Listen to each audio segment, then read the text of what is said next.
Luke wants to know, is Miles Bergman Victoria bound? He's been so good the last couple of weeks.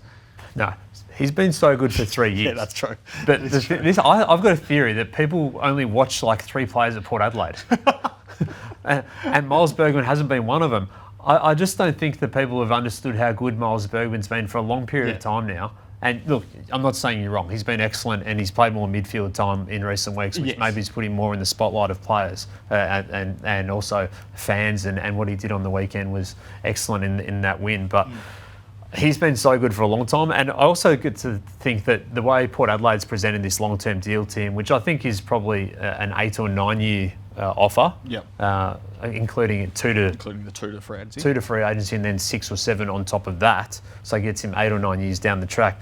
You know, if he left Port Adelaide, I don't think there would be an offer that would be as good or as lucrative as that one. Yeah. So he'd probably be leaving money on the table to go. In saying that, they're desperate to keep him.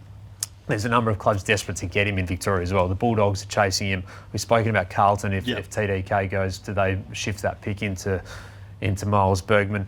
I think Melbourne's in the mix as well. There's a link there through Nathan Bassett, who was an assistant coach at Port Adelaide with him. St Kilda, of course, continues to be linked. Is he the midfield guy that they actually can go and grab? And Essendon as well, I think he's definitely in that market for Miles Bergman as well, pending their bids for Harley and Rao and these other guys. But yeah, his decision won't be rushed because that's not the way he rolls. But certainly the Victorian clubs every week are thinking that's possible. And just on what you touched on, I don't think there's many players in the comp that can play as a midfielder, can immediately be switched to a lockdown defender, can immediately go as a rebound defender and intercept. He does so many different roles and he's so versatile. So he's played on Jeremy Cameron 1 year, stopped him. They played a good game on him a couple of years ago. Then there's Toby Green at another level. Then he can go and play in the midfield and play on a wing.